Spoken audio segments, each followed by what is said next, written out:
क्या आपने कभी एक ऐसे देश की कल्पना की है जिसकी हर गली, हर इमारत और हर पहाड़ के नीचे सिर्फ और सिर्फ खौफनाक बंकर्स का जाल बिछा हो? सिर्फ कुछ चुनिंदा नेताओं या अमीरों के लिए नहीं, बल्कि देश के एक एक नागरिक के लिए परमाणु बंकर बनाना जहां का कानून है। क्या कोई देश इतना सनकी और सुरक्षित हो सकता है? जी हां, हम बात कर रहे हैं दुनिया के सबसे खूबसूरत, सबसे अमीर और सबसे ज्यादा रहस्यों से घिरे देश स्विट्जरलैंड की।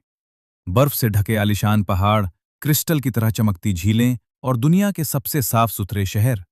ये तो सिर्फ स्विट्जरलैंड का वो चमकीला नकाब है जिसे दुनिया इंस्टाग्राम पर देखती है। लेकिन इस दूधिया और सुंदर नकाब के पीछे एक ऐसा खौफनाक, बेहद कला और हैरान कर देने वाला सच छिपा है जिसे जानकर आपके पैरों तले जमीन खिसक जाएगी। सबसे पहले बात करते हैं उस दुनिया के सबसे बड़े काले और चमकीले खजाने की, जिसने दुनिया भर के अरबपतियों, तानाशाहों और चोरों को अपनी तरफ खींच रखा है। Swiss bank. सदियों से स्विस बैंकों की तिजोरियों ने अपनी फाइनेंशियल सीक्रेसी यानी पैसों की गोपनीयता के दम पर पूरी दुनिया की इकोनॉमी को हिला कर रख दिया है। दुनिया का काला धन, बेहिसाब पैसा और टैक्स चोरी का सबसे सुरक्षित गढ़ माने जाने वाले इन स्विस बैंकों के लॉकर आज भी दुनिया के बड़े बड़े दिग्गजों के राज सीने में दफन किए बैठे हैं। हालांकि बदलते वक्त के साथ नियमों में कुछ पर्दे गिरे हैं, लेकिन स्विस बैंकों की तिजोरियों का वो खौफ और गोपनीयता का रुतबा आज भी दुनिया में सबसे ऊपर है।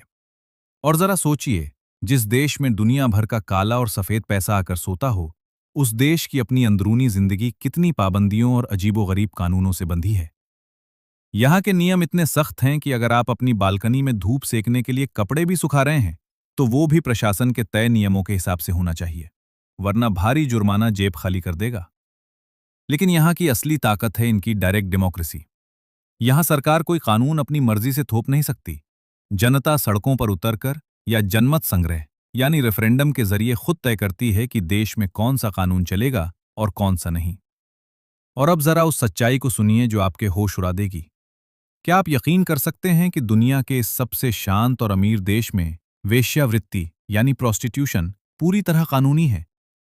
जी हां, स्विट्जरलैंड में ये कोई छुपा हुआ धंधा नहीं, बल्कि सरकार द्वारा पूरी तरह लाइसेंस्ड, टैक्स देने वाली और एक कंट्रोल्ड इंडस्ट्री है, जहां बकायदा मेडिकल चेकअप और सुरक्षा के सख्त पैमाने तय हैं। अब सवाल ये उठता है कि इतना सब होने के बावजूद स्विट्जरलैंड हमेशा दुनिया की हर बड़ी जंग से कोसों दूर क्यों रहता है? क्योंकि ये देश अपनी ऐतिहासिक तटस्थता यानी न्यूट्रैलिटी के उस उसूल पर जीता है जहां किसी भी ग्लोबल युद्ध में वो कभी किसी का पक्ष नहीं लेता। यही वजह है कि दुनिया भर के शांति समझौते और रेड क्रॉस का मुख्यालय इसी धरती पर बना है। लेकिन इस जन्नत जैसी खूबसूरती और सुरक्षा की एक बहुत बड़ी कीमत चुकानी पड़ती है, और वो है यहाँ की फाड़ू और बेहिसाब महंगाई। दुनिया के सबसे महंगे शहरों में गिने जाने वाले स्विट्जरलैंड में एक आम ग्रोसरी खरीदने या एक कप कॉफी पीने में भी अच्छे अच्छों के पसीने छूट जाते हैं। यहाँ रेंट, खाना और लाइफस्टाइल इतनी महंगी है कि आम आदमी की जेब पूरी तरह छलनी हो जाती है। तो फिर लोग क्यों मरते हैं यहाँ आने के लिए? क्योंकि इस भयानक महंगाई के बदले में आपको मिलती है दुनिया की सबसे best world class health care, top level की एजुकेशन और सड़क पर रात के 2 बजे भी अकेले सुरक्षित चलने की गारंटी।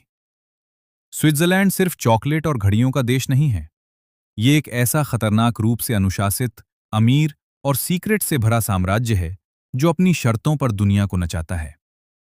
तो अगली बार जब आप किसी फिल्म में शाहरुख खान या यश को स्विट्जरलैंड की वादियों में रोमांस करते देखें, तो याद रखिएगा, उस हसीन बर्फ के नीचे किसी परमाणु बंकर का सायरन भी बज रहा होगा। क्या आप वाकई ऐसी कीमत चुकाकर इस जन्नत में जीना चाहेंगे?